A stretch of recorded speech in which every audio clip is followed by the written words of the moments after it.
Hello दोस्तों, मैं अंकित मिश्रा आप सभी लोगों का स्वागत करता हूं वन डेयर्स के यूट्यूब चैनल में। जैसा कि आप सबको पता होगा कि हम लोग पढ़ रहे हैं लुसेंट जीके की सीरीज, जिसमें हम लुसेंट की किताब के एक एक फैक्ट को डिकोड करके विथ फ्लो चार्ट व डायग्राम की मदद से चीज़ों को कवर कर रहे हैं और बहुत ही सिस्टमैटिक तरीके से चीज़ें आपको समझ में भी आ रही होंगी। तो यदि आपने जो है प्रीवियस लेक्चर नहीं देखा है तो आप उसे देखिए। ये जो है हमारा पार्ट नंबर 4 है। 3 वीडियो मैं ऑलरेडी अपलोड कर चुका हूँ और ये चौथा वीडियो है जिसमें हम डिस्कस करेंगे इंडस वैली सिविलाइजेशन के बारे में, क्योंकि कुछ चीज़ें जो है प्रीवियस लेक्चर में छूट गई थी इंडस वैली सिविलाइजेशन के रिगार्डिंग, तो वो सारी चीज़ें आज हम कवर करेंगे। तो थोड़ा सा जो है हम सबसे पहले समझ लेते हैं क्या क्या चीज़ें हम कवर कर चुके हैं। तो हम लोग हिस्ट्री पढ़ना स्टार्ट किए थे और हिस्ट्री को हमने देखा था कि हिस्ट्री को 2 तरह से डिवाइड कर सकते हैं। एक है भारत का इतिहास और एक है आपका विश्व का इतिहास। तो भारत की जो हिस्ट्री है उसको हम लोग पढ़ रहे थे और हमने देखा था कि भारत की जो हिस्ट्री है इसको हम घटना के आधार पर यदि देखें, घटना के आधार पर, तो ये 3 तरह की होती है। कौन कौन सी? ये जो है आपका एक प्राचीन इतिहास होगा, दूसरा जो होगा वो मध्यकालीन इतिहास होगा, तीसरा जो होगा आपका वो जो है आधुनिक इतिहास होगा। तो 3 तरीके से जो है हमने डिस्कस किया था, जिसमें हमने प्राचीन इतिहास के स्रोतों के बारे में पढ़ा था कि किस तरह से प्राचीन इतिहास के साक्ष्य मिले हैं। तो उसमें हमने रिलीजियस स्क्रिप्ट, हिस्टोरिकल स्क्रिप्ट, विदेशी यात्रियों के विवरण और कुछ जो है आर्कोलॉजिकल एविडेंस हमने देखा था, जिससे हमें जानकारी मिली थी कि किस तरह से प्राचीन इतिहास के लोग रहते थे, उनकी जो है समाज कैसा था, उनका जो प्रशासनिक व्यवस्था था वो कैसा था, सारी जानकारी हम लोग ले चुके हैं। दूसरा हमने बताया था कि भारत के इतिहास को हम लेखन के भी आधार से बांट सकते हैं और ये कहानी प्रीवियस लेक्चर में हो चुकी है और हमने बताया था बहुत ही अच्छे से कि लेखन के आधार पर हम जो है भारत के इतिहास को भी 3 भागों में बांट सकते हैं। हमने बताया था कि जितने भी स्टोन एज हैं उसमें कोई भी लेख ही नहीं मिला है हमें, तो हम उसको बिल्कुल पढ़ ही नहीं सकते, यानी कि कोई लेख ही नहीं मिला है। तो एक ऐसा जो है विभाजन था जिसमें कोई लेख नहीं मिला हुआ है। दूसरा जो विभाजन था उसमें जो है लेख तो मिला हुआ है लेकिन हम जो है उसे पढ़ नहीं सकते हैं, यानी कि इस इतिहास को हम आद्य ऐतिहासिक काल कहते हैं। पहले वाले को हम प्रागैतिहासिक काल कहेंगे और जो दूसरा वाला है जिसमें लेख मिले हैं पढ़ नहीं सकते हैं उसको आद्य ऐतिहासिक काल कहते हैं। और जो सबसे लास्ट वाला था इसमें लेख भी मिले हैं और हम इसे पढ़ भी सकते हैं, तो उसे हम कहते हैं जो है ऐतिहासिक काल। इसमें वैदिक सभ्यता के बारे में बात करेंगे हम, जो वेदों से जानकारी हमें मिलती है, क्योंकि सबसे प्राचीन ग्रंथ जो है वो वेद ही माना जाता। तो यहाँ से हम चीज़ें कवर कर रहे थे और हमने देखा था कि जो सबसे पहला प्रागैतिहासिक काल है इसमें स्टोन एज आता है, यानी कि पाषाण काल की बात करते हैं। और ये जो है मैं पूरे अच्छे तरीके से बहुत ही डीपली मैं आपको पढ़ा चुका हूँ कि स्टोन एज के 3 पार्ट होते हैं, पूरा पाषाण काल, मध्य पाषाण काल और नव पाषाण काल। तो जितनी भी चीज़ें बताई गई हैं ये चीज़ें आप प्रीवियस वीडियो में देख सकते हैं। और साथ ही में हमने कल जो है इंडस वैली सिविलाइजेशन भी आपको पढ़ाया था और इंडस वैली सिविलाइजेशन में हमने बहुत सारी चीज़ें कवर कर दी थी, कुछ चीज़ें बची हुई थी, उस चीज़ों को हम जो है आज की वीडियो में कवर करेंगे। और साथ ही जो है हम वैदिक सभ्यता को भी स्टार्ट करेंगे और बताऊंगा मैं किस तरह से वैदिक सभ्यता को 2 भागों में बांटा गया है, ऋग वैदिक काल और उत्तर वैदिक काल में। तो चलिए वीडियो को स्टार्ट करते हैं देर ना करते हुए।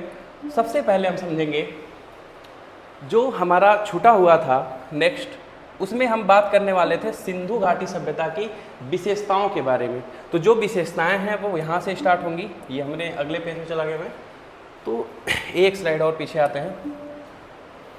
चलिए देखिए, जो इंडस वैली सिविलाइजेशन की विशेषताएं हैं उसमें जो सबसे पहली विशेषता है वो है नगरीय विशेषता। जैसा कि मैंने आपको कल की वीडियो में बताया था कि इंडस वैली सिविलाइजेशन में 6 बड़े नगर पाए गए हैं, यानी कि बहुत बड़े बड़े नगर पाए गए हैं, जिसमें हड़प्पा था, मोहनजोदड़ो था और भी बहुत सारे जो है नगर थे। तो उन नगरों की क्या विशेषताएं थी, किस तरह से नालियाँ बनी हुई थी, किस तरह से घर बने हुए थे, वो सारी चीज़ें हम इस स्लाइड पे कवर करेंगे। तो सबसे पहला पॉइंट इसमें है ग्रिड पद्धति पर निर्मित नगर थे। अब ये ग्रिड पद्धति क्या होता है इस चीज़ को समझिए। तो जैसा कि आप फोटो में देख पा रहे होंगे कि ये जो है आपका एक चौराहा की तरह बना हुआ है, इधर से जो है रास्ता है, इधर भी रास्ता है, यानी कि 90 डिग्री एंगल पे सारे रास्ते कवर हुए हैं। और देख सकते हैं कि बीच में जो है ये क्या है, सारी बस्तियाँ हैं। तो इसी को कहते हैं ग्रिड पद्धति, यानी कि बहुत ही सिस्टमैटिक तरीके से जो है इनके घर अरेंज हुए थे। और इसको हम बोलते थे निचला हिस्सा ये चीज़ें आगे लिखी गई हैं, अभी पढ़ेंगे। और ये जो था ये इसको हम ऊपर का हिस्सा बोलते थे, यानी कि यहाँ बड़े बड़े लोग रहते थे और यहाँ सामान्य लोग रहते थे। ये चीज़ भी लिखी गई है जो है, इस चीज़ को पढ़ते हैं। देखिए दूसरा पॉइंट में क्या है, सुव्यवस्थित जल निकासी का व्यवस्था था, यानी कि जो नालियाँ बनी होती हैं बहुत ही सिस्टमेटिक तरीके से बनी थी। नालियाँ बनी हुई थी, ऊपर से सड़क बनी हुई थी, पता ही नहीं चलता था कि नालियाँ बनी हुई है। तो यानी कि बहुत ही सिस्टमेटिक तरीके से उस समय में, आज के 5000 साल पहले जो है इतनी विकसित सभ्यता थी इंडस वैली सिविलाइजेशन। तीसरे पॉइंट में क्या बात की गई है, पकी और अलंकृत ईंट जो है का प्रयोग किया गया। अब देखिए ध्यान से, अलंकृत ईंट जो है ये सिर्फ कालीबंगन में मिला हुआ है, बाकी हर जगह आपको पकी हुई ईंट मिलेगी। यानी कि जितने भी ईंट पाए गए वो कच्चे ईंटें नहीं थे, वो सब कैसे थे, पके हुए ईंट पाए गए हैं। चौथा जो पॉइंट है वो है घरों के दरवाजे और खिड़कियां जो है ये सड़क की ओर न खुल करके पिछवाड़े की ओर खुलते थे। यानी कि जितने भी जो है मकान बने हुए थे, सारी जो खिड़कियां या दरवाजे थे वो सामने नहीं थे। जैसे मान लीजिए ये आपका रोड है, ठीक है, अब ये रोड के तरफ जो है घर का दरवाज़ा नहीं खुलता था, दरवाज़ा जो है ये पीछे की साइड खुलता था। कुछ ही ऐसे जगह पाए गए हैं, सिर्फ एक जगह ऐसा है जहाँ पे, जिसका नाम क्या है, लोथल नगर। तो केवल लोथल नगर में आप ध्यान रखेंगे कि घरों के दरवाजे जो है वो मुख्य सड़क की ओर खुलते थे। ये सारी जानकारी आपके लुसेंट की किताब में लिखी गई है। नेक्स्ट पॉइंट क्या है, शहर जो है उच्च और निम्न भाग में वर्गीकृत थे। जैसा कि मैंने बताया, कुछ जो है घर ऊपर बनाए गए थे और कुछ जो है निम्न वर्ग में बनाए गए थे। और जो उच्च भाग हुआ करता था उसको हम फोर्टिफाइड कर देते थे, यानी कि किलाबंदी करते थे। किलाबंदी का मतलब क्या होता है कि जैसे घर है और किनारे किनारे जो है बाउंड्री लगा देते थे, इसको हम क्या बोलते हैं, फोर्टिफिकेशन बोलते हैं, यानी कि किलाबंदी बोलते हैं। तो ये चीज़ भी आप समझ सकते हैं। कुछ एक्सेप्शन जो है देखने के लिए मिलता है कि जो कालीबंगा है उसमें दोनों भागों में किलेबंदी है, यानी कि जो निम्न भाग है और जो उच्च भाग है दोनों भागों में किलाबंदी देखने के लिए मिली। तो ये चीज़ जो थी ये नगरीय विशेषताएं थी। आई होप आपको चीज़ें क्लियर हो गई होंगी। अब हम दूसरी विशेषताएं देखते हैं, और दूसरी विशेषताओं में हमें क्या देखना है, इस चीज़ को समझते हैं। देखिए जो दूसरी विशेषताएं हैं वो हैं आपकी कृषि और पशुपालन। तो कृषि किस तरीके से होती थी और पशुपालन किस तरीके से होता था, उसके पहले भी एक इंपॉर्टेंट विशेषताएं हैं, उसको देख लीजिए। ये जो आपको दिख रहा है पिक्चर, ये है मोहनजोदड़ो में स्नानागार है। ये क्या है दोस्तों, स्नानागार है। और यहाँ से क्वेश्चन काफ़ी बार पूछे गए हैं कि इसकी जो है स्नान कुंड की लंबाई कितनी है, चौड़ाई कितनी है और ऊंचाई कितनी है। तो लिखा हुआ है, पढ़ लीजिए। मोहनजोदड़ो से प्राप्त वृहत स्नानागार एक प्रमुख स्मारक है जो कि इंडस वैली सिविलाइजेशन को डिनोट करता है, जिसके मध्य में स्थित हमें स्नान कुंड मिला हुआ है। 11.88 मीटर लंबा है, 7.01 मीटर चौड़ा है और 2.43 मीटर जो है ये गहरा है। तो ये काफ़ी डीपली नॉलेज हो गया, ठीक है। इतना डीपली तो नहीं पूछा जाएगा, लेकिन बस इतना आप याद रख सकते हैं कि जो वृहत स्नानागार पाया गया है वो किस जो है शहर में पाया गया था। तो वो कहाँ पाया गया था, मोहनजोदड़ो में। इस चीज़ को आप ध्यान रखिएगा। नेक्स्ट जो हम बात करते हैं कृषि और पशुपालन के बारे में। तो सबसे पहला पॉइंट इसमें देखेंगे, हमें जुते हुए खेत मिले हैं। कहाँ से मिले हैं, कालीबंगन से मिले हैं। रिपीटेड क्वेश्चन है, कई बार पूछे गए हैं कि जुते हुए खेत का साक्ष्य जो है हड़प्पा सभ्यता या इंडस वैली सिविलाइजेशन के किस शहर से मिले हैं, तो वो है कालीबंगन। तो इस चीज़ को आप याद रखिएगा। जो दूसरा पॉइंट है वो है प्रमुख फसल के बारे में। जो मेजर क्रॉप हुआ करती थी इंडस वैली सिविलाइजेशन की, वो गेहूं और जौ हुआ करता था, वीट और बरेली होता था। तीसरा जो पॉइंट है वो है लोथल और रंगपुर से हमें चावल के साक्ष्य मिले हैं। और साथ ही मैंने आपको ये भी पढ़ाया था कि कोल्डिहवा के उत्तर प्रदेश में भी चावल के साक्ष्य मिलते हैं, जो कि इंडस वैली सिविलाइजेशन का ही एक शहर था, ठीक है। चलिए आगे बढ़ते हैं, बात करते हैं अन्नागार के बारे में। एक जो है अन्नागार भी पाया गया है, और ये जो अन्नागार है ना, ये सबसे बड़ी इमारत माना जाता है। तो आपसे पूछा जाएगा इंडस वैली सिविलाइजेशन की सबसे बड़ी इमारत कौन सी है, तो आप क्या बताओगे, आप बताओगे अन्नागार, जो कि कहाँ पे मिला है, मोहनजोदड़ो में मिला है। तो ये चीज़ आप ध्यान मतलब दे सकते हैं। और बात करेंगे कि यहाँ से हमें एक चीज़ जानकारी मिलती है कि यदि अन्नागार मिल रहा है, यानी कि अनाज को रखने के लिए घर मिल रहा है, तो इससे ये पता चलता है कि यहाँ की जो कृषि थी वो बहुत ही अच्छी थी, बहुत ही ज़्यादा मात्रा में जो है धन इकट्ठा होता था, मतलब खाने के बाद भी जो है लोग। तो इससे हमें विकसित कृषि के बारे में जानकारी मिलती है, ठीक है। अधिशेष उत्पादन होता था, इस चीज़ से हमें पता चलता है। तो ये पिक्चर आप देख सकते हैं। अब आगे की बातों को करते हैं। तो आगे जो है हमें क्या डिस्कस करना है, पशुपालन, एनिमल हस्बेंड्री। जैसा कि आप देख पा रहे होंगे कि जो सिंधु घाटी सभ्यता थी वहाँ पे पशुपालन भी किया जाता था। और कौन कौन से पशु पाले जाते थे, बैल और भैंस को पाला जाता था। घोड़े के प्रमाण जो है ये सुत्त कोटड़ा से मिले हैं। पूछा जाएगा आपसे कि इंडस वैली सिविलाइजेशन के किस शहर से घोड़े के प्रमाण मिले हैं, तो सुतकोटदा से मिले हैं, कालीबंगा और लोथल से भी मिले हैं घोड़े के प्रमाण, तो इस चीज़ को भी आप ध्यान रखिएगा। नेक्स्ट हम बात करते हैं धार्मिक विशेषता के बारे में, यानी कि किस तरह से जो है वहाँ पे रिलीजियस होता था, यानी कि धर्म किस तरीके से होता था, किसकी पूजा करते थे हम, उस चीज़ों को ही कवर करते हैं। तो पहला देखिएगा, इसमें स्पष्ट जानकारी का अभाव है, यानी कि हमको क्लियर नहीं पता है कि किसकी पूजा वो करते थे, लेकिन फिर भी हम इतना बता सकते हैं कि मंदिर का अवशेष नहीं था, यानी कि इंडस वैली सिविलाइजेशन में जितने भी शहर पाए गए हैं कहीं भी हमें कोई भी मंदिर देखने के लिए नहीं मिला है। हमें जो है मातृ देवी और उर्वरता देवी की पूजा का साक्ष्य मिलता है इंडस वैली सिविलाइजेशन से, और इससे हमें पता चलता है कि जो इंडस वैली सिविलाइजेशन था वो मात्र सत्तात्मक समाज था। इसका मतलब क्या हुआ सर, मात्र सत्तात्मक समाज? तो देखिए दो तरह के समाज होते हैं, एक पितृ सत्तात्मक होता है, एक मात्र सत्तात्मक होता है। मात्र सत्तात्मक उसे कहते हैं जब घर में किसका चलता हो, महिला का चलता हो।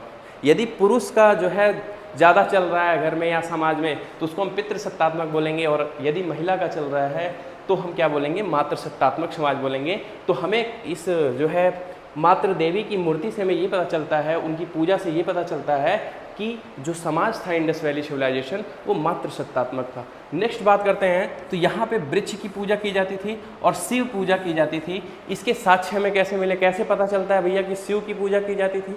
तो हमें जो है पशुपतिनाथ की मूर्ति मिली है, जिससे हमें पता चलता है कि लोग जो है इंडस वैली सिविलाइजेशन के शिव की पूजा करते थे। हमें कुछ और साक्ष्य मिले हैं, जैसे कुबड़ वाला शाण मिला है, और मोहनजोदड़ो में दाढ़ी वाले पुजारी मिले हैं, जैसा कि आप देख सकते हैं मोदी जी की तरह, मजाक में आप लोग नहीं लेंगे।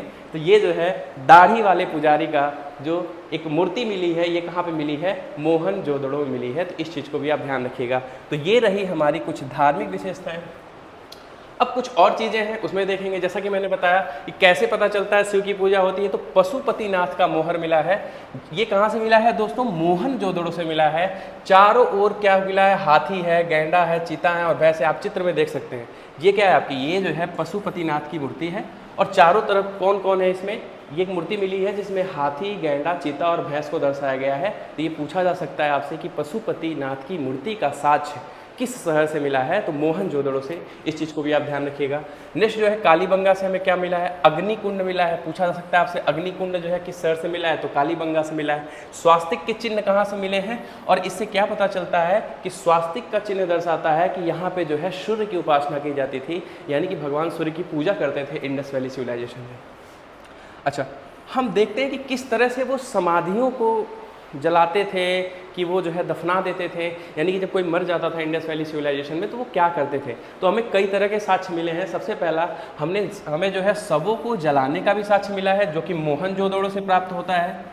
शवों को दफनाने का साक्ष्य जो है हड़प्पा से प्राप्त होता है, और साथ ही में युग्म में समाधियां भी जो है कई जगह मिली है, यानी कि पति और पत्नी दोनों लोगों को एक साथ दफनाया हुआ जो है मिला गया है। ये लोथल और कालीबंगा से मिला है। तो आई होप चीज़ें क्लियर हो पा रही होंगी कि धार्मिक विशेषता में हमने क्या क्या चीज़ें समझा। तो नेक्स्ट जो है अब हम बात करते हैं, धार्मिक विशेषता हो गया। अब हम बात करते हैं कि यातायात कैसे था। लोग एक जगह से दूसरे जगह व्यापार करते, जैसा कि मैंने बताया आपको कि जिस समय सिंधु घाटी सभ्यता थी उसी समय ईरान में मेसोपोटामिया सभ्यता थी, ठीक उसी तरह जो है इजिप्ट में मिस्र की सभ्यता थी। तो उस समय क्या होता था, व्यापार होता था, जिससे हमें पता चलता है कि मेसोपोटामिया सभ्यता के लोग जब इंडस वैली सिविलाइजेशन में व्यापार करने के लिए जाते थे तो वो क्या बोलते थे, इंडस वैली सिविलाइजेशन को मेलुहा शब्द का प्रयोग करते थे। हमने प्रीवियस वीडियो में आपको बताया है। तो किस तरीके से जो है वो यात्रा करते थे उस चीज़ों को हम देख लेते हैं। तो ट्रांसपोर्ट करने के दो तरीके थे। सबसे पहला तरीका था समुद्र मार्ग से। तो हमें लोथल और सुतकोटदा से बंदरगाह के साक्ष्य मिले हैं, यानी कि आपसे पूछा जाएगा ऐसा कौन सा शहर है इंडस वैली सिविलाइजेशन का जहाँ पे पोर्ट मिले हुए हैं, बंदरगाह मिले हुए हैं। कई बार एग्जाम में पूछा गया है, तो इसका जवाब होगा लोथल। तो ये चीज़ आप ध्यान रखिएगा। और हम यूज करते थे बैलगाड़ी और भैंस गाड़ी भी उस समय जो है यूज किया जाता था इंडस वैली सिविलाइजेशन में। वहाँ की सोसाइटी कैसी थी, समाज कैसी थी। देखिए समाज के बारे में कुछ जानकारी ले लेते हैं। दो जानकारी हमें मिलती है। पहला तो पर्दा प्रथा था और वेश्यावृत्ति थी। ये जो है इस तरीके का समाज देखने के लिए मिलता है इंडस वैली सिविलाइजेशन में। और दूसरा जो है हमें मोहनजोदड़ो से नर्तकी की कांस्य मूर्ति मिली है। तो इस तरह से हमें पता चलता है कि उस समय नृत्य भी लोग पसंद करते थे। तो ये मूर्ति जो है आप देख पा रहे होंगे कि ये हमें कहाँ से मिली है, मोहनजोदड़ो से मिली है। तो ये सारी विशेषताएं जो थी ये ट्रांसपोर्टेशन से थी, ठीक है। अब हम बात करते हैं उनकी जीवन शैली कैसी थी, भाई वो कैसे रहते थे, किस तरीके का मतलब क्या खाते थे, क्या पीते थे, जीवन शैली कैसी थी इंडस वैली सिविलाइजेशन की, उसको हम डिस्कस कर लेते हैं। तो किस तरह की शैली थी, सबसे पहला हमें लोथल और चनहूदड़ों में क्या देखने के लिए मिला है, मनके और कारखाने देखने के लिए मिले हैं, ठीक है। दूसरा पॉइंट है सूती और ऊनी वस्त्र का जो है उपयोग करते थे। एक सेकेंड, थोड़ा सा स्लाइड इधर हो गया है, कोई दिक्कत नहीं। दूसरा जो पॉइंट है वो है सूती और ऊनी वस्त्र का उपयोग करते थे, इस चीज़ को आप ध्यान रखिएगा। तीसरा जो पॉइंट है पाशा, शिकार जैसे मनोरंजन कार्य भी करते थे इंडस वैली सिविलाइजेशन के लोग, और साथ ही में डिजाइन वाले काले रंग के बर्तन भी देखने के लिए मिले हैं। और मिठास के लिए पता ही क्या यूज करते थे, ये पेड़ा बर्फी नहीं यूज करते थे, ये क्या यूज करते थे, ये शहद यूज करते थे। तो इस चीज़ को भी आप ध्यान रखिएगा। और तलवार के कोई भी साक्ष्य नहीं मिले हैं। तो इससे हमें क्या पता चलता है, पूरे इंडस वैली सिविलाइजेशन में कहीं भी आपको तलवार या हथियार के साक्ष्य नहीं मिलेंगे। हथियार के तो मिलेंगे, तलवार के साक्ष्य नहीं मिले हैं। इससे हमें ये पता चलता है कि इंडस वैली सिविलाइजेशन जो है वो बहुत ही शांतिपूर्ण समाज था, यानी कि वहाँ लड़ाई झगड़े होते भी थे तो बहुत ही सिस्टमेटिक तरीके से समझ लेते थे अपने में लोग। लड़ाई झगड़ा के ऐसे कोई साक्ष्य हमें देखने के लिए नहीं मिलते हैं। तो हम कह सकते हैं कि इंडस वैली सिविलाइजेशन का जो समाज था वो बहुत ही शांतिपूर्ण था। तो ये हमने जीवन शैली को भी डिस्कस कर लिया। तो धीरे धीरे जो है हम सारे पॉइंट को डिस्कस कर ले रहे हैं जितने भी जो है आपके इंडस वैली सिविलाइजेशन में, ठीक है। अब हम चीज़ों को आगे बढ़ लेते हैं और आगे देख लेते हैं क्या क्या चीज़ें हैं। व्यापार के बारे में बात करें, किस तरह से व्यापार करेंगे, तो मोहर का प्रयोग जो है देखने के लिए मिलेगा। हड़प्पा में मोहर पर एक श्रृंगी पशु का जो है चित्र मिलता है। जिस तरह से मोहर बनाई जाती थी, जैसा कि मैंने बताया था आपको, कि जितनी भी जो है सिक्के होते थे उस पर सील और थप्पे जो है लगा के व्यापार किया जाता। तो हड़प्पा की मोहर में एक श्रृंगी पशु का जो है चित्र आपको देखने के लिए मिलेगा। मापन की जो इकाई होती थी वो 16 के अनुपात में होती थी, यानी कि 16 के रेशियो में होती थी। और हम लोगों का जो व्यापार की इकाई है वो क्या है, डेसिमल सिस्टम में है, लेकिन उस समय क्या होता था 16 के अनुपात में होती थी चीज़ें, ठीक है। तो इस चीज़ को आप ध्यान रखिएगा। चलिए अब आगे बढ़ लेते हैं हम और कुछ समझ लेते हैं कि सिंधु काल में विदेशी व्यापार कौन सी चीज़ किस देश से, किस प्रदेश से लेके आई जाती थी। ये जो है काफ़ी इंपॉर्टेंट नहीं है, बस आप इसको एक बार ऐसे ही देख सकते हैं कि तांबा जो है वो सबसे ज़्यादा खेतड़ी, बलूचिस्तान और ओमान से लाया जाता था।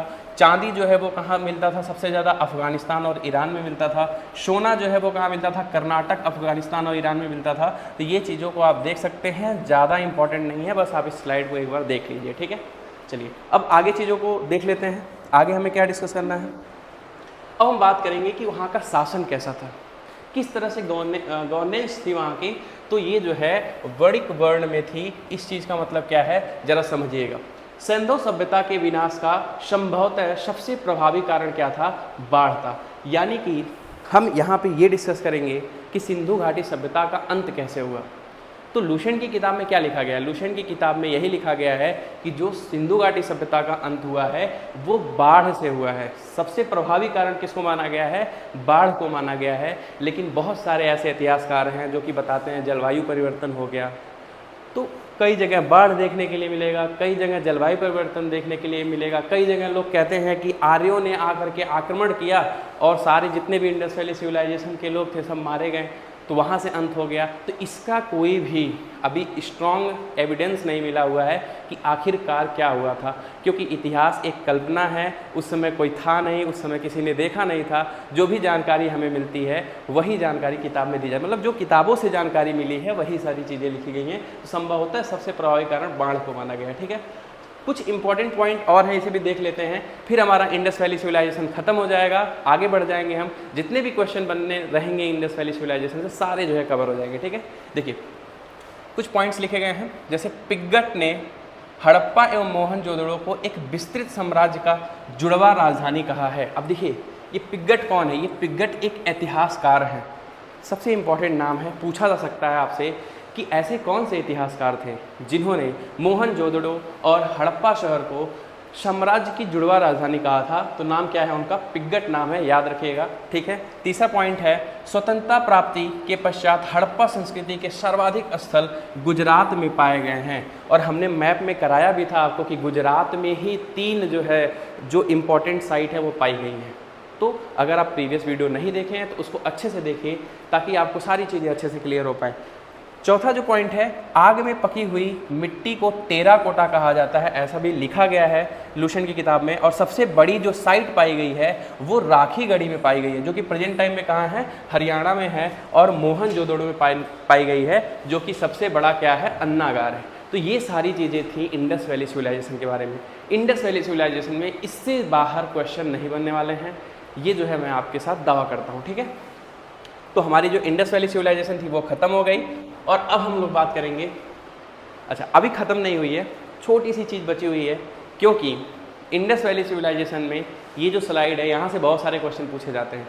ये जो स्लाइड हमने कवर किया है ये लुशेंट की किताब से थोड़ा सा हट के हमने बाहर से स्लाइड क्रिएट किया है। इसमें जितनी भी इंपॉर्टेंट फैक्ट है सारी जानकारी लिखी गई है कि कौन से साक्ष्य कहाँ से पाए गए हैं। मतलब एक तरफ स्थान लिखा गया है, दूसरे तरफ साक्ष्य लिखे गए हैं। तो आपसे पूछ ले यदि कि मोहनजोदड़ो में क्या क्या पाए गए हैं, तो मोहनजोदड़ो को मृतकों का टीला कहते थे। क्या क्या पाए गए हैं, सबसे बड़ा अन्नागार पाया गया है, स्नानागार पाया गया है, पशुपतिनाथ की मोहर पाई गई है, नर्तकी की मूर्ति पाई गई है, सब डिस्कस कर चुके हैं। शव को जलाने का साक्ष्य पाया गया है, दाढ़ी वाले पुजारी की मूर्ति मिली है।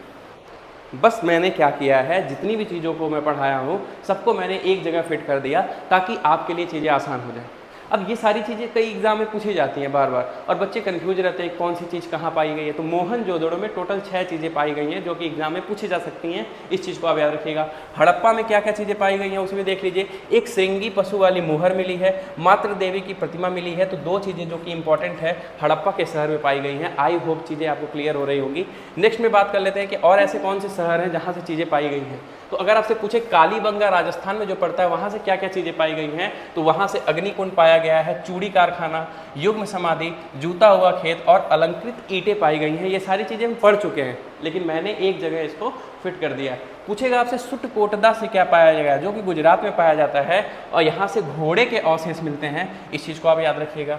5वां जो है लोथल में बहुत सारी चीज़ें पाई गई हैं। क्या क्या पाया गया है, लोथल में सबसे पहले बंदरगाह पाया गया है, जो कि सिंधु घाटी का मैनचेस्टर भी कहा जाता है। क्वेश्चन बनेगा सिंधु घाटी के मैनचेस्टर किसे कहते हैं, तो लोथल के बंदरगाह को बोला जाता है, ठीक है। धान और घोड़े के साक्ष्य भी मिले हैं। अग्निकुंड भी हमें देखने के लिए मिला है, जो कि लोथल से ही मिला है। युग्म समाधि देखने के लिए मिला है। मनके बनाने का कारखाना भी हमें कहाँ से मिला है, लोथल के गुजरात से देखने के लिए मिला है। तो ये जो चीज़ें हैं ये सारी चीज़ें मिली हुई हैं। और एक और बचा है धौलावीरा गुजरात। धौलावीरा गुजरात से हमें बांध और जलाशय, स्टेडियम देखने के लिए मिलेंगे। तो ये हमने इंडस वैली सिविलाइजेशन को पूरा कंप्लीट कर लिया। अब चीज़ों को एक बार फिर से रिकॉल करते हैं, कहाँ हम पढ़ रहे हैं, कैसे पढ़ रहे हैं, और अब हमें क्या डिस्कस करना है। तो ध्यान से समझिएगा, देखिए ध्यान से। हमने देखा कि लेखन के आधार पर जो इतिहास है वो 3 भागों में बटा है। अब मैं थोड़ा शॉर्टकट में लिखूंगा। पहला है स्टोन एज, दूसरा है आपका इंडस वैली सिविलाइजेशन, और जो तीसरा है वो है वैदिक सभ्यता, यानी कि हम इसमें वैदिक लिटरेचर के बारे में पढ़ते हैं, वैदिक सिविलाइजेशन के बारे में पढ़ते हैं। तो ये चीज़ें हम पूरा कंप्लीट कर चुके हैं। जो स्टोन एज था, पाषाण काल था, इंडस वैली सिविलाइजेशन भी हमने पूरे अच्छे तरीके से ख़त्म कर लिया। और अब हम बात करेंगे वैदिक लिटरेचर के बारे में। तो वैदिक लिटरेचर को हम कैसे समझेंगे, बहुत ही आसान तरीके से समझने वाले हैं। कहाँ से स्टार्ट करेंगे समझिए ज़रा। अब देखिए, इंडस वैली सिविलाइजेशन जो थी इसका जो डेट था वो क्या था, 2400 BC से लेकर के 1500 BC तक हमें क्या देखने के लिए मिलता है, हमें जो है इंडस वैली सिविलाइजेशन देखने के लिए मिलती है। तो जो वैदिक सिविलाइजेशन होगी, जो कि 2 भागों में बटी है आगे चल के, ऋग वैदिक और उत्तर वैदिक काल में, तो वो कहाँ से स्टार्ट होगी, जाहिर सी बात है वो 1500 ही BC से स्टार्ट होगी। तो हम देखेंगे कि जो वैदिक सिविलाइजेशन है, वैदिक सभ्यता है, ये जो है 1500 BC से लेकर के हमें जो है 600 BC तक देखने के लिए मिलेगी। दूसरा पॉइंट हमें क्या ध्यान रखना है कि ये जो वैदिक सिविलाइजेशन है ना, ये फर्दर 2 पार्ट में डिवाइड हो जाती है। कौन कौन सी, एक है ऋग वैदिक, एक क्या है ऋग वैदिक सभ्यता है, और दूसरा जो है क्या है आपका उत्तर वैदिक है। क्या है ये, लेटर वैदिक बोल सकते हैं हम। क्या बोल सकते हैं, लेटर वैदिक। यदि हम इंग्लिश में ही लिख रहे हैं तो लेटर वैदिक जो है सिविलाइजेशन बोल सकते हैं। अब ऋग वैदिक को हम देखेंगे कि ये जो है आपका 1500 से 1000 के बीच में आपको देखने के लिए मिलेगा। 1500 से 1000 BC तक आपको देखने के लिए मिलेगा ऋग वैदिक, और लेटर वैदिक जो होगा वो 1000 BC से हमें जो है 600 BC में देखने के लिए मिलेगा। आई होप चीज़ें आप क्लियर कर पा रहे होंगे। तो हमने देखा कि इंडस वैली सिविलाइजेशन जो है वो 2400 BC से 1500 BC तक था, और 1500 BC में जैसे ही इंटर करेंगे तो वहाँ पे हमें वैदिक सिविलाइजेशन देखने के लिए मिलेगी, वैदिक सभ्यता देखने के लिए मिलेगी, जो कि 1500 BC से लेकर के 600 BC तक रहेगी। और फिर फर्दर हम वैदिक सिविलाइजेशन को दो पार्ट में डिवाइड करेंगे, ऋग वैदिक सिविलाइजेशन, लेटर वैदिक सिविलाइजेशन। तो ऋग वैदिक सिविलाइजेशन जो होगा वो 1500 से लेकर के 1000 BC तक, और जो लेटर वैदिक सिविलाइजेशन है वो 1000 BC से लेकर के 600 BC तक आपको देखने के लिए मिलेगा। ये एकदम श्योर डेट नहीं है, क्योंकि इतिहास है बच्चा, और इतिहास में जो डेट बताई जाएंगी वो लगभग ही बताई जाएंगी। यदि किसी सिविलाइजेशन की डेट बताई जा रही है, यदि किसी आविष्कार या कुछ और चीज़ों की डेट बताई जाएगी तो एक एक्यूरेट बताई जाएगी, लेकिन ये आपका जो है अप्रॉक्स डेट है। हर बुक में आपको, लुसेंट की बुक में या हर बुक में आपको यही डेट देखने के लिए मिलता है। तो चलिए हम चीज़ों को आगे बढ़ते हैं और अच्छे से जो है पीपीटी के माध्यम से चीज़ों को समझते हैं। तो हम क्या डिस्कस करेंगे दोस्तों, एक सेकेंड, स्लाइड रिपीट हो गई है, तो आगे हम लोग बढ़ लेते हैं और अब हम समझेंगे वैदिक सभ्यता के बारे में, वैदिक कल्चर के बारे में, और ये हमारा चैप्टर नंबर 4 रहेगा। चैप्टर 1 में हमने क्या कवर किया था, प्राचीन इतिहास के स्रोत के बारे में। चैप्टर 2 में हमने क्या कवर किया कि किस तरह से जो है ऐतिहासिक ग्रंथ हैं और जो है हिस्टोरिकल स्क्रिप्ट हैं, आपके रिलीजियस स्क्रिप्ट है, वो सारी जानकारी ली। चैप्टर 3 में जो है हमने इंडस वैली सिविलाइजेशन को देखा, और चैप्टर 4 में हम वैदिक सभ्यता को पढ़ेंगे। और वैदिक सभ्यता को, जैसा कि मैंने बताया आपको कि वैदिक सभ्यता दो भागों में बढ़ जाती है, ऋग वैदिक काल और उत्तर वैदिक काल। डेट आपका लिखा हुआ है 1500 BC से लेकर के 1000 BC तक, और उत्तर वैदिक काल जो है ये 1000 BC से लेकर के 600 BC तक। दोस्तों आज की वीडियो में हम लोग ऋग वैदिक काल को ख़त्म कर रहे होंगे, कल की वीडियो में हम उत्तर वैदिक काल को ख़त्म करेंगे। तो ऋग वैदिक काल से जितने भी क्वेश्चन बनते हैं सारे क्वेश्चन आप अटेम्प्ट कर सकते हैं, किसी भी एग्जाम में पूछे जाएंगे। इससे बाहर क्वेश्चन आने के चांसेस बहुत कम है, ठीक है। चलिए, तो सबसे पहला पॉइंट हम देख लेते हैं कि वैदिक जो सभ्यता थी वो क्या है, कहाँ से लोग आए थे, कौन से ऐसे इतिहासकार थे जिन्होंने इसके बारे में बताया था। तो इतिहासकार का नाम हम देखेंगे मैक्स मुलर, बहुत ही इम्पॉर्टेंट नाम है। सबसे पहला नाम इस सभ्यता को बताने वाले कौन थे, मैक्स मुलर थे। इन्होंने बताया था कि जो वैदिक सभ्यता थी ना, यहाँ से मतलब ये यहाँ पे जो लोग आए थे वो कहाँ से आए थे, सेंट्रल एशिया से आए थे। यहाँ पे आर्य जो है आए हुए थे, ठीक है। तो देखिए लिखा हुआ है वैदिक सभ्यता जो है आर्य द्वारा विकसित ग्रामीण सभ्यता थी। इसके पहले हमने इंडस वैली सिविलाइजेशन पढ़ा अभी थोड़ी देर पहले, वहाँ हमने देखा कि Indus valley civilisation urban civilisation थी, नगरीय सभ्यता थी। लेकिन वहीं हमें देखने के लिए मिलेगा कि जो वैदिक सभ्यता है ये एक ग्रामीण सभ्यता है। यहाँ किसी भी सिटी का डेवलपमेंट नहीं होगा, यानी कि यहाँ चीज़ें बहुत ही ज़्यादा बैकवर्ड आपको देखने के लिए मिलेंगी, जैसा कि सिंधु घाटी सभ्यता में सारी चीज़ें स्मार्ट तरीके से थी, ठीक है। चलिए, तो मैक्स मुलर ने बताया है कि ये लोग कहाँ से आए थे, मध्य एशिया से आए थे, और ये कौन थे, आर्य थे, जिनका मूल निवास हमें देखने के लिए मिलता है। और ये सर्वप्रथम कहाँ पे आए थे, पंजाब एवं अफगानिस्तान में सिंधु के आसपास निवास करते थे। कहाँ पे निवास करते थे दोस्तों, सिंधु के आसपास। वैदिक सभ्यता में पूछा जाएगा सबसे पहले कहाँ पे लोग आए थे, पंजाब और अफगानिस्तान के पास आए थे। और चूंकि ये वैदिक सभ्यता है तो सारी जानकारी हमें कहाँ से मिलेगी, वेद से मिलेगी। तो अगर आपसे कोई पूछे कि वैदिक सभ्यता की भाषा क्या थी, तो जाहिर सी बात है वेद अगर है तो भाषा क्या होगी, संस्कृत होगी। तो इस चीज़ को भी आप ध्यान रखिएगा कि जो वैदिक सभ्यता की भाषा होगी वो क्या होगी, वो संस्कृत आपको देखने के लिए मिलेगी, ठीक है। चलिए आगे बढ़ते हैं, ऋग वैदिक काल को डिस्कस करेंगे और बहुत ही सिस्टमैटिक तरीके से डिस्कस करने वाले हैं। कैसे करेंगे, जैसे हमने इंडस वैली सिविलाइजेशन में देखा कि इंडस वैली सिविलाइजेशन की प्रशासनिक व्यवस्था क्या थी, वहाँ की धार्मिक विशेषताएं क्या थी, वहाँ का ट्रांसपोर्टेशन कैसा था, वहाँ का समाज कैसा था, वहाँ की अर्थव्यवस्था क्या थी, कैसे जो है घर बने हुए थे, सारी जानकारी हमने एक एक पॉइंट करके लिया है। ठीक उसी तरह से ऋग वैदिक काल को भी हम बहुत ही सिस्टमैटिक तरीके से पढ़ेंगे।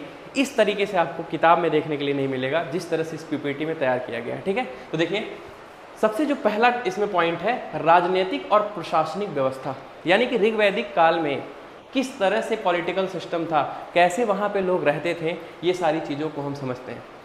तो देखिए ध्यान से, जो ऋग वैदिक काल था उसमें सबसे पहले क्या आता था, कुल आता था। क्या आता था, कुल।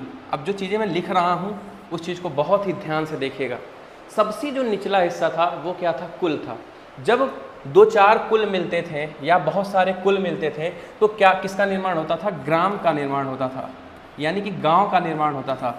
ठीक है, जब बहुत सारे गांव मिलते थे तो जो है आपका विश्व का निर्माण होता था, और जब बहुत सारे विश्व मिलते थे तो जाकर के जन का निर्माण होता था, और जब बहुत सारे जन मिलते थे तब जाकर के किसका निर्माण होता था?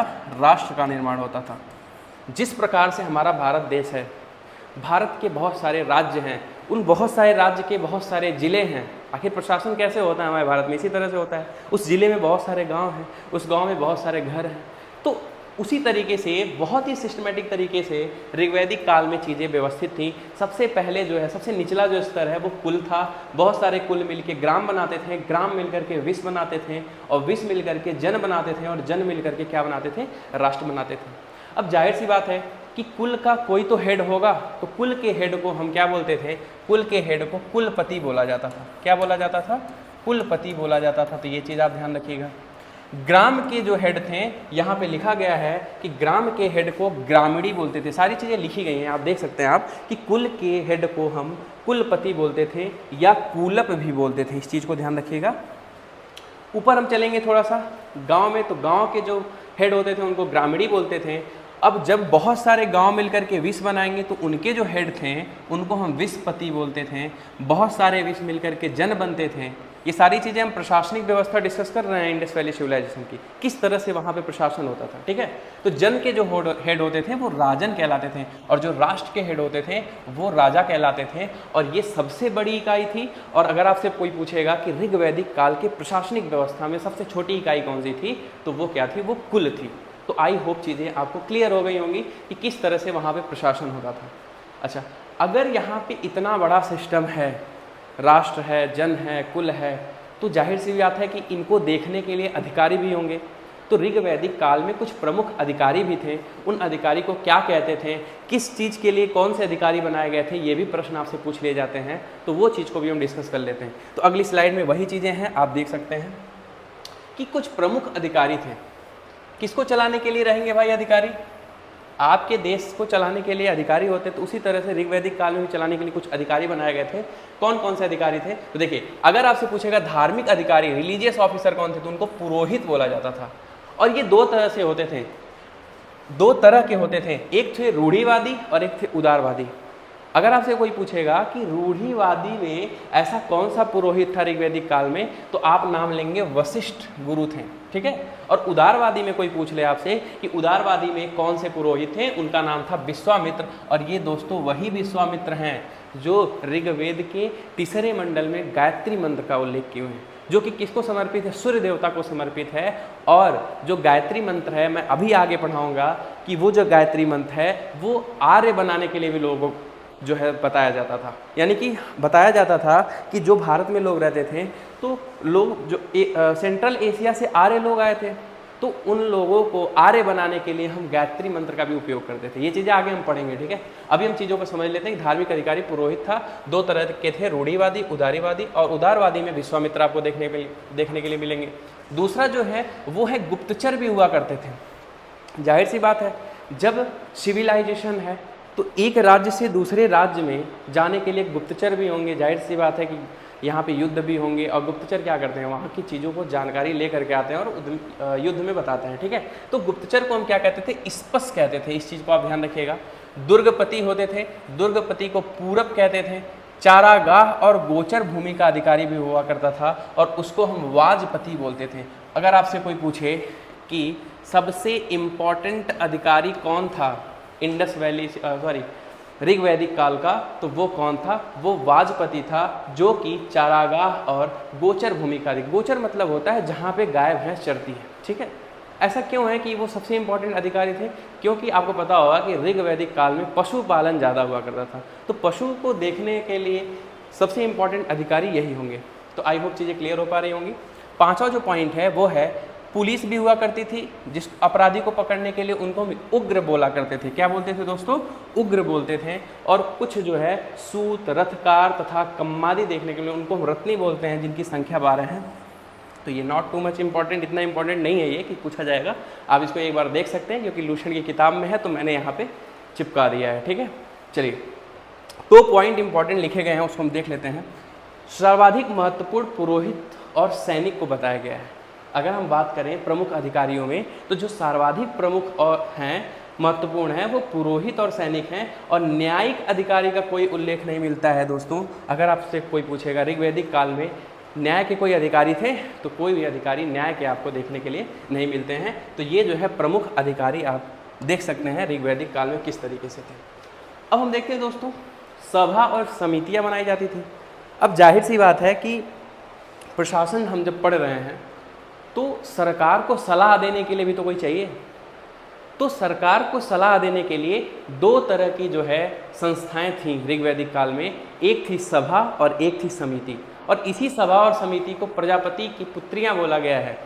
तो ये मतलब वाकई में किसी की पुत्री नहीं है, ये एक प्रकार की संस्था थी जो कि जिसका नाम क्या था, सभा और समिति। और सभा में जो है वो श्रेष्ठ लोगों की संस्था थी और जो समिति थी वो सामान्य लोगों की संस्था थी। जैसा कि आपके स्क्रीन पे लिखा गया है, इसमें क्या लिखा गया है, राजा को सलाह देने वाली संस्था को हम सभा और समिति बोलते हैं। और सभा जो है ये श्रेष्ठ लोगों की संस्था थी और समिति जो है ये सामान्य लोगों की संस्था थी, और इसके अध्यक्ष को हम ईशान कहते थे। ये चीज़ भी आप ध्यान रखिएगा।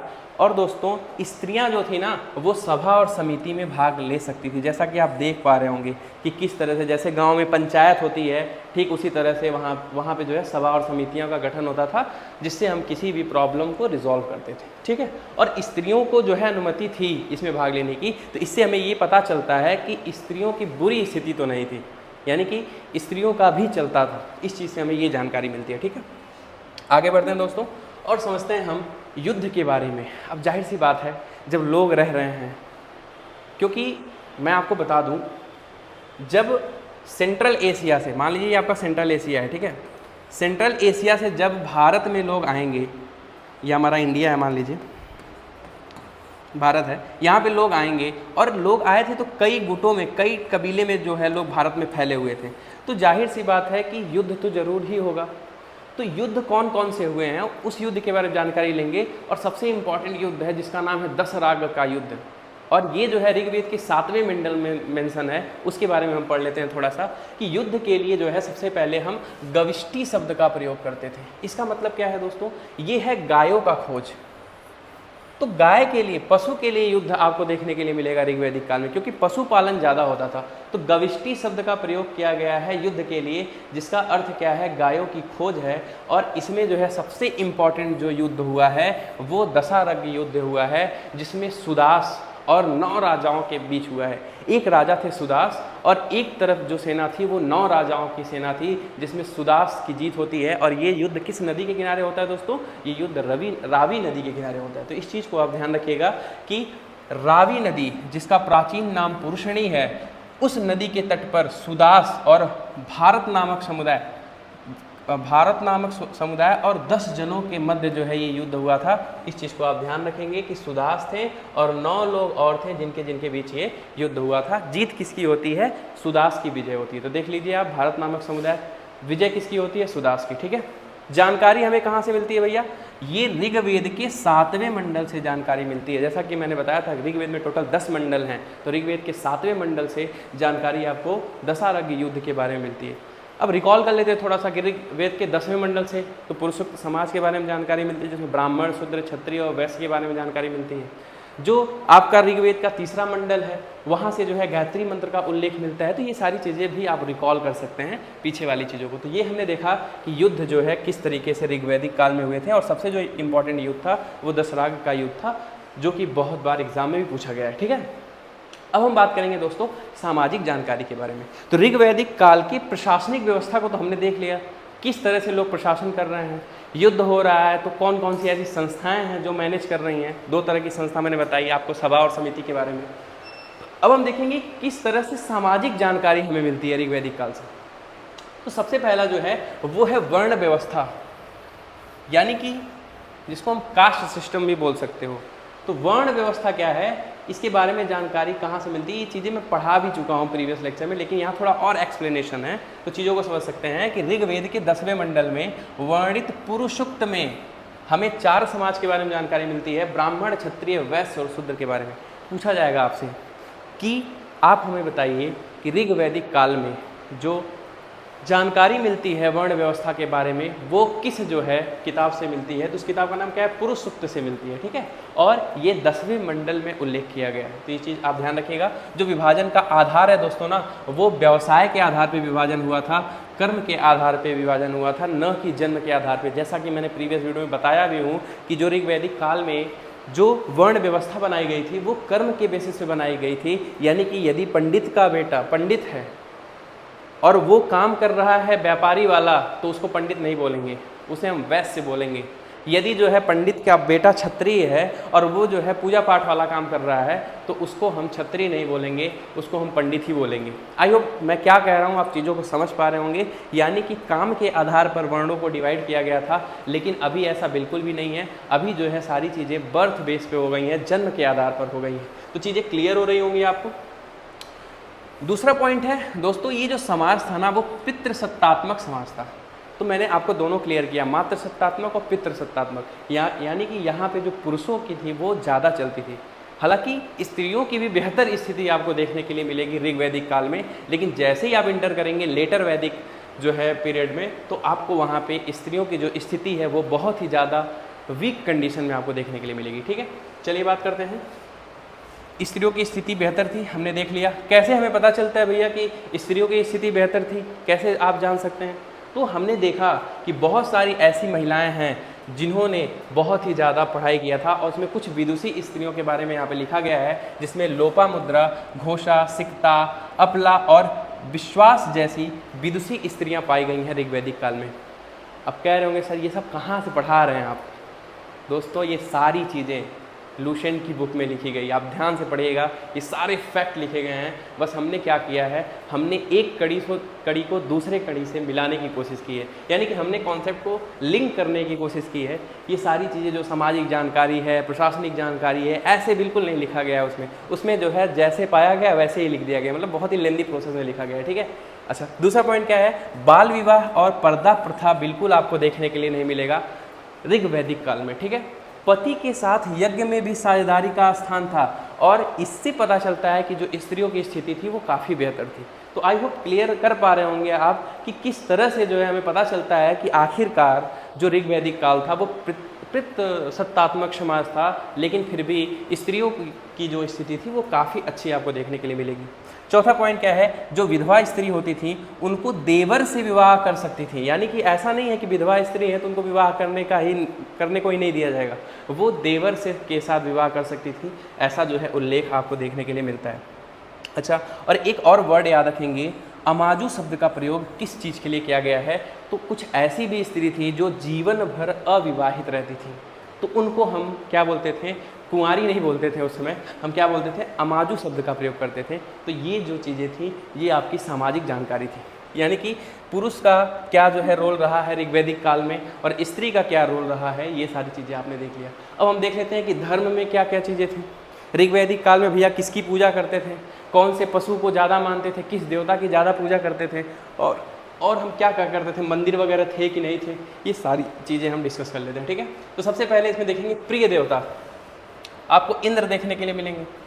तो इंद्र क्यों? जैसा कि हमने आपको प्रीवियस वीडियो में बताया है कि टोटल जो है आपके 10,462 ऋचाएँ पाई गई हैं ऋग्वेद के जो है टोटल 10 मंडल में 10,462 ऋचाएँ पाई गई हैं, जिसमें से इंद्र को 250 ऋचाएँ समर्पित हैं। भगवान जो आपके अग्नि हैं उनको 200 ऋचाएँ हैं, बाकी जो है सोम देवता को भी कुछ ऋचाएँ समर्पित हैं। तो इससे हमें ये पता चलता है कि सबसे ज़्यादा पूजा हम किसकी करते थे? इंद्र भगवान की करते थे। तो कोई पूछेगा आपसे कि ऋग वैदिक काल में जो सबसे इम्पॉर्टेंट आपको देवता देखने के लिए मिलेंगे वो कौन होंगे? वो इंद्र होंगे। तो ये चीज़ आप ध्यान रखिएगा, ठीक है। बात करते हैं अग्नि देवता की। तो इनको हम मनुष्य और देवता का मध्यस्थ कहते हैं। ऐसा जो है मेंशन किया गया है वेदों में कि जो अग्नि देवता थे वो मनुष्य और जो है देवता के बीच का काम करते थे, यानी कि वो एक जगह से दूसरे जगह चीज़ों को पहुंचाने का काम करते थे। एक तरह से गुप्तचर बोल सकते हैं आप, ठीक है। जो पवित्र पशु आपको देखने के लिए मिलेगा वो गाय देखने के लिए मिलेगा। अब देखिए दो चीज़ें पूछी जाएंगी, ये बताइए हमें आप कि ऋग्वैदिक काल का जो पवित्र पशु है वो क्या है? तो आप बोलेंगे गाय। अगर आपसे पूछ लिया जाएगा कि जो सबसे प्रिय पशु था वो क्या था, तो आप बोलेंगे घोड़ा। तो दोनों चीज़ें आप ध्यान रखिएगा, ठीक है, नीचे लिखा गया होगा, अभी पढ़ लिया जाएगा।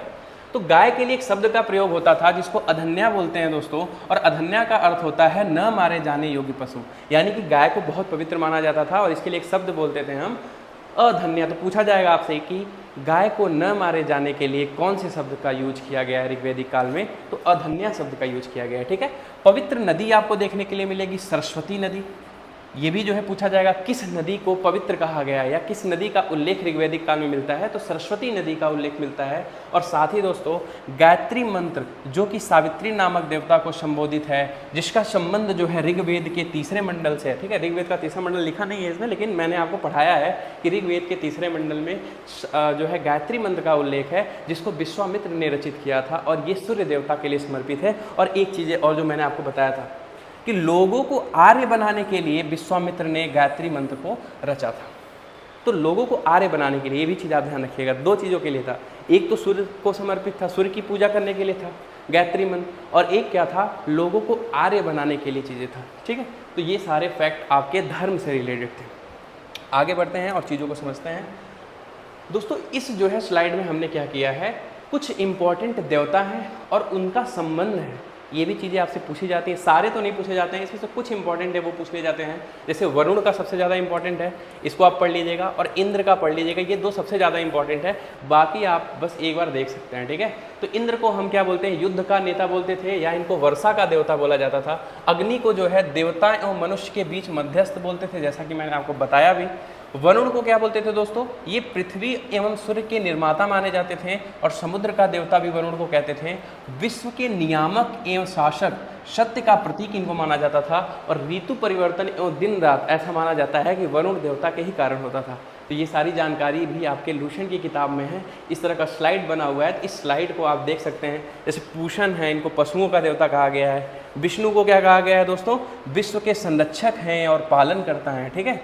मारुत को क्या कहा गया है, आंधी तूफान का देवता कहा गया है। बाकी चीज़ों को आप देख सकते हैं कि सोम जो है इनको वनस्पति का देवता कहा गया है। तो ये सारी चीज़ें आप एक बार व्यू कर सकते हैं, बहुत ज़्यादा इंपॉर्टेंट नहीं है, लेकिन कुछ ऐसी चीज़ें हैं जो पूछी जाती हैं इसमें, ठीक है। तो आप इसको एक बार देख सकते हैं। आगे बढ़ते हैं दोस्तों। अब हम पढ़ेंगे जीवन शैली के बारे में। जैसा कि हमने सिंधु घाटी सभ्यता में एक एक पॉइंट क्लियर किया था, ठीक उसी तरह से ऋग्वैदिक काल को ही पढ़ रहे हैं। और जितने भी काल आएंगे, चाहे वो मौर्य साम्राज्य हो, चाहे वो गुप्त साम्राज्य हो, चाहे वो सिंधु घाटी सभ्यता हो, चाहे वो उत्तर वैदिक काल हो, सबको हम इसी तरह से एक दूसरे से लिंक करके पढ़ने वाले हैं, ताकि आपके दिमाग में एक एक फैक्ट छप जाए, ठीक है। तो जीवन शैली कैसी थी दोस्तों, मनोरंजन करते थे ये लोग। मनोरंजन के लिए क्या करते थे, संगीत था, रथ का दौड़ करते थे और घुड़ दौड़ करते थे, यानी कि घोड़े की भी दौड़ करते थे, रथ का भी दौड़ करते थे। जैसा कि आप देख पा रहे हैं यहाँ पे इस चित्र में क्या बताया गया है कि जो सेंट्रल एशिया है वहाँ से लोग जो है किस तरह से भारत में आए हुए हैं, ये रथ से आपको दिखाया गया है। तो ये इंजॉय के लिए मनोरंजन भी किया करते थे।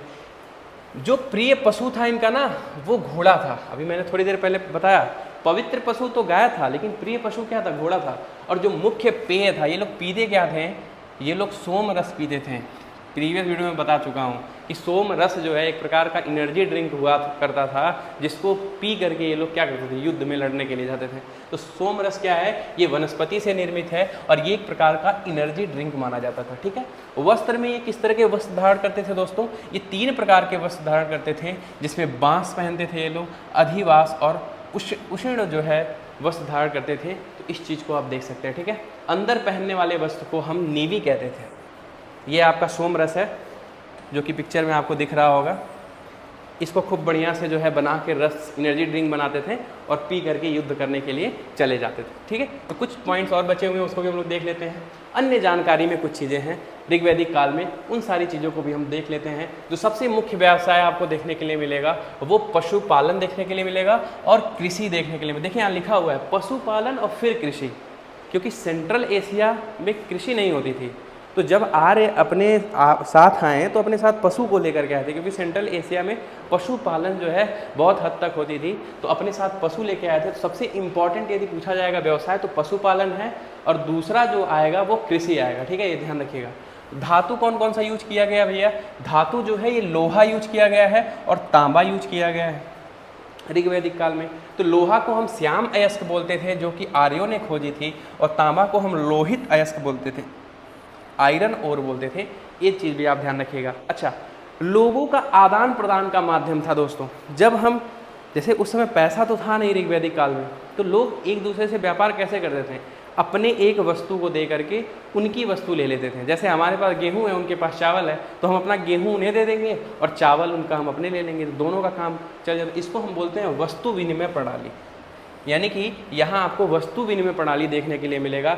जब आप उत्तर वैदिक काल में जाएंगे ना, तो वहाँ चीज़ें पलट जाएंगी, वहाँ आपको मुद्रा देखने के लिए मिलेगी। ठीक है, तो जो ऋग्वैदिक काल है जस्ट उसका उल्टा आपको देखने के लिए मिलेगा। उत्तर वैदिक काल में चीज़ें बिल्कुल उथल पथल हो जाएंगी, यानी कि चेंज हो जाएंगी। ठीक है, तो वो हम कल डिस्कस करेंगे। ठीक है, अभी कुछ और पॉइंट है इसमें देख लेते हैं। पड़ी, पड़ी शब्द का उपयोग करते थे हम व्यापार करने हेतु। जो दूर दूर जाते थे व्यापार करने एक देश से दूसरे देश में, उनको हम पड़ी बोलते थे। ठीक है, अच्छा, विकनाट बोलते थे सूदखोरी, जिसका मतलब होता है जो लोग ब्याज पर ऋण देने वाले होते हैं ना, उनको ऋग्वैदिक काल में एक नाम से बुलाया जाता था। उस नाम का क्या नाम है? वेकनाट या फिर सूदखोरी। तो इस चीज़ को भी आप देख सकते थे। इनको हम लेंडर ऑन इंटरेस्ट बोलते थे। अब दोस्तों ऋग्वैदिक काल की कुछ नदियां हैं, और यहाँ से क्वेश्चन हर एग्जाम में बनता है। पूछा जाएगा आपसे कि इस नदी का पुराना नाम क्या है, प्राचीन नाम क्या है। ठीक है, तो नदी दे देगा, प्राचीन नाम दे देगा। यहाँ से क्वेश्चन डेफिनेटली बनता है, तो इस स्लाइड को बिल्कुल नहीं छोड़ सकते हैं। सारी नदियों को हम देख लेते हैं दोस्तों। सबसे पवित्र और महत्वपूर्ण नदी कौन सी थी दोस्तों? मैंने अभी आपको बताया सरस्वती। तो ये चीज़ आपकी जबान पे होने चाहिए। सर्वाधिक उल्लेखित जो नदी है, यानी कि सबसे ज़्यादा वेदों में जिस नदी का उल्लेख हुआ है, उस नदी का नाम है सिंधु नदी। 2 क्वेश्चन बनेंगे दोस्तों। पहला क्वेश्चन आपसे पूछा जाएगा सबसे पवित्र नदी का नाम बताइए, तो आप बताएंगे सरस्वती। लेकिन दूसरा क्वेश्चन बनेगा, पूछा जाएगा कि ऐसी कौन सी नदी है जिसका उल्लेख सर्वाधिक किया गया है वेदों में, तो वो है सिंधु नदी में। वेदों में क्यों कह रहा हूँ? क्योंकि हम वैदिक सभ्यता पढ़ रहे हैं, और वैदिक सभ्यता वेदों से ही हमें चीज़ें पता चलती है। ठीक है, अच्छा, यहाँ और कुछ जानकारी है। गंगा का 1 बार उल्लेख हुआ है, यमुना नदी का 3 बार उल्लेख हुआ है। तो अगर आपसे कोई पूछेगा गंगा का कितनी बार उल्लेख हुआ है, तो 1 बार, और यमुना नदी का 3 बार उल्लेख जो है ऋग्वैदिक काल के वेद में आपको देखने के लिए मिलेगा। ये सबसे इंपॉर्टेंट स्लाइड है दोस्तों। इसमें कुछ ऐसी नदी हैं जो कि बार बार एग्जाम में पूछी जाती हैं। जैसे मैं टिक कर देता हूँ, आप इसे याद रखिएगा बिल्कुल। वितस्ता, ये किसका प्राचीन नाम है दोस्तों? ये झेलम का नाम है। आस्किनी आपको देखने के लिए मिलेगा, ये चिनाब का जो है प्राचीन नाम है। रावी नदी का जो प्राचीन नाम है दोस्तों, ये पुरुषणी है। जो मैं लिख रहा हूँ यहाँ पे वो सबसे ज़्यादा इंपॉर्टेंट है, इसको आप छोड़ भी सकते हैं। क्रुब जो है, कुभा है, ये सारी चीज़ें छोड़ सकते हैं, लेकिन जो मैं मार्क कर रहा हूँ उसे आप जरूर पढ़ लीजिएगा। सुतुद्री जो है हम सतलज नदी के प्राचीन नाम को बोलते हैं। ठीक है, आगे आ जाइए दोस्तों। विपासा, विपासा जो है किस नदी का प्राचीन नाम था? तो ब्यास नदी का प्राचीन नाम था। शदानीरा किसका नाम था? ये गंडक नदी का था। ये सारे इंपॉर्टेंट है दोस्तों। घग्गर आप छोड़ सकते हैं, ये काफ़ी बार एग्जाम में नहीं पूछा गया। तो ये जितने मैंने मार्क किए हैं ये सबसे ज़्यादा इंपॉर्टेंट है, बाकी आप चीज़ें पढ़ सकते हैं, ये बार बार एग्जाम में भी पूछे जाते हैं। ठीक है, चलिए, ये सारी नदियाँ यहाँ पे दिखाई भी गई हैं, तो पिक्चर में भी आप देख सकते हैं कौन सी नदी जो है कहाँ पे है। ठीक है, ये आपकी जो मेन नदी है सिंधु नदी आपको दिख रही होगी। तो ये जो है आपका लास्ट जो है स्लाइड है, और इसके बाद हम वीडियो को एंड करेंगे और आगे पढ़ेंगे उत्तर वैदिक काल के बारे में। ठीक है, कुछ जानकारी खत्म हो गया स्लाइड। ठीक है, तो बधाई हो कि स्लाइड खत्म हो गई है। अब शुरू हो गया है उत्तर वैदिक काल, और उत्तर वैदिक काल को हम अच्छे से डिस्कस करेंगे। ठीक है, तो दोस्तों एक बार मैं रिकॉल कर देता हूँ कि मैंने आपको क्या क्या पढ़ाया, कैसे कैसे पढ़ाया। तो देखिए, हमने दोस्तों कहाँ से स्टार्ट किया? वैदिक काल से पढ़ना स्टार्ट किया। हमने देखा दोस्तों कि जो वैदिक काल है ना हमारा, वैदिक काल जो है ये 2 भागों में डिवाइड हुआ है। सबसे पहले हमने वैदिक काल के डेट को देखा था कि ये जो है आपका 1500 BC से लेकर के 600 BC तक आपको देखने के लिए मिलेगा। अब दोस्तों वैदिक काल को हम 2 भाग में डिवाइड किए हैं। एक आपका है ऋग वैदिक पीरियड, और एक आपका जो है लेटर वैदिक पीरियड है। अब ध्यान दीजिए दोस्तों, जो ऋग वैदिक पीरियड है ये आपका जो है 1500 BC से लेकर के आपको 1000 BC तक मैंने बताया कि ये आपको देखने के लिए मिलेगा। और आज की वीडियो में हमने ऋग वैदिक पीरियड को बहुत ही अच्छे तरीके से पढ़ा। अब कल की वीडियो में हम क्या पढ़ेंगे दोस्तों? ये जो लेटर वैदिक पीरियड है ये आपको 1000 BC से 600 BC तक देखने के लिए मिलेगा। इसके बारे में जो है हम सारी चीज़ें कल डिटेल में पढ़ने वाले हैं। तो आई होप दोस्तों आज की वीडियो आपको पसंद आई होगी। कल की वीडियो में मिलते हैं लेटर वैदिक के साथ, तब तक के लिए आप एंजॉय करते रहिए। थैंक यू, जय हिंद, जय भारत।